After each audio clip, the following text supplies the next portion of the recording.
ಕೇಂದ್ರ ಸಚಿವ ಅಮಿತ್ ಶಾ ಸಂವಿಧಾನ ಶಿಲ್ಪಿ ಬಾಬಾ ಸಾಹೇಬ್ ಅಂಬೇಡ್ಕರ್ ಅವರ ಬಗ್ಗೆ ವ್ಯತಿರಿಕ್ತ ಹೇಳಿಕೆ ನೀಡಿರುವುದನ್ನು ಖಂಡಿಸಿ ಮಂಗಳವಾರ ಮಂಡ್ಯ ಜಿಲ್ಲಾಧಿಕಾರಿ ಕಚೇರಿ ಸಮೀಪವಿರುವ ಅಂಬೇಡ್ಕರ್ ಪ್ರತಿಮೆಗೆ ಮಾಲಾರ್ಪಣೆ ಮಾಡಿ ನಂತರ 101 ಬಾರಿ ಬಾಬಾ ಸಾಹೇಬ್ ಅಂಬೇಡ್ಕರ್ ಅವರ ಹೆಸರು ಘೋಷಣೆ ಕೂಗುವ ಮೂಲಕ ಪ್ರತಿಭಟನೆ ಹಮ್ಮಿಕೊಂಡಿದ್ದಾರೆ.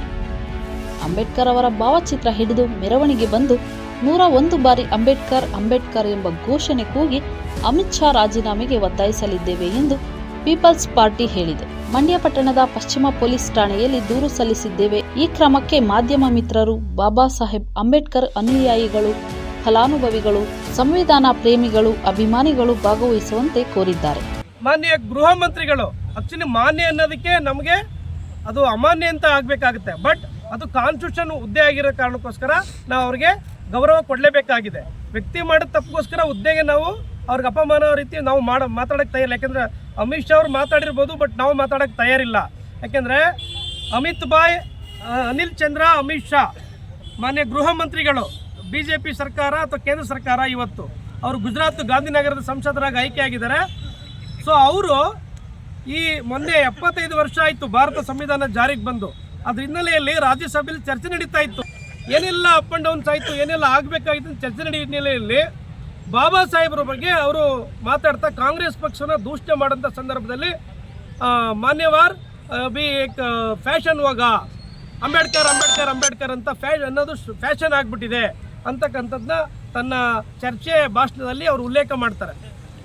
ಅಂಬೇಡ್ಕರ್ ಅಂಬೇಡ್ಕರ್ ಅನ್ನೋ ಬದಲು ಅಷ್ಟು ಬಾರಿ ದೇವರ ನಾಮಸ್ಮರಣೆ ಮಾಡಿದ್ರೆ ಒಂದು ವೇಳೆ ಅವ್ರಿಗೆ ಸ್ವರ್ಗ ಪ್ರಾಪ್ತಿ ಆಗ್ತಿತ್ತು ಅಂತ ಬಂದಿದೆ. ಸೊ ಸ್ವರ್ಗ ಪ್ರಾಪ್ತಿ ಅವ್ರಿಗೆ ಸ್ವರ್ಗ ಪ್ರಾಪ್ತಿ ಆಗ್ತಾ ಇತ್ತು ಅಂತ ಅವರು ಹೇಳ್ತಾರೆ. ನಾನು ಈ ಮೂಲಕ ಅಮಿತ್ ಶಾ ಅವರಿಗೆ ನಾವು ಕೇಳಕ್ಕೆ ಬಯಸ್ತಾ ಇದ್ದೀನಿ, ನೀವು ಅಲ್ಲಿಗೆ ದೇವರ ಸ್ಮರಣೆ ಮಾಡಿದ್ರೆ ಸ್ವರ್ಗ ಪ್ರಾಪ್ತಿ ಆಗೋದು ಅನ್ನೋದಾದರೆ ನೀವು ಅಲ್ಲಿಗೆ ಇವಾಗ ನರಕದಲ್ಲಿದ್ದೀರಾ.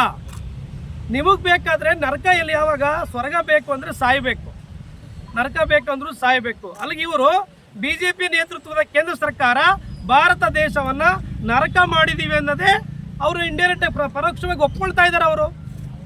ಅಲ್ಲಿಗೆ ನೀವು ಭಾರತ ದೇಶ ನಡೀತಾ ಇರ್ತಕ್ಕಂಥದ್ದು ಭಾರತ ಸಂವಿಧಾನದ ನಿರ್ದೇಶನದ ಅಡಿಯಲ್ಲಿ ಅಲ್ಲಿ DPSP ಇದೆ, directive principle state policy.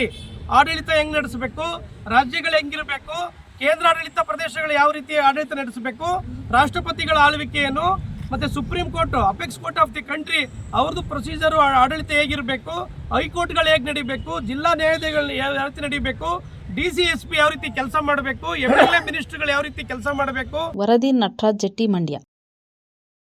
ಮೆಂಡು news network, ಸತ್ಯದ ಕನ್ನಡಿ.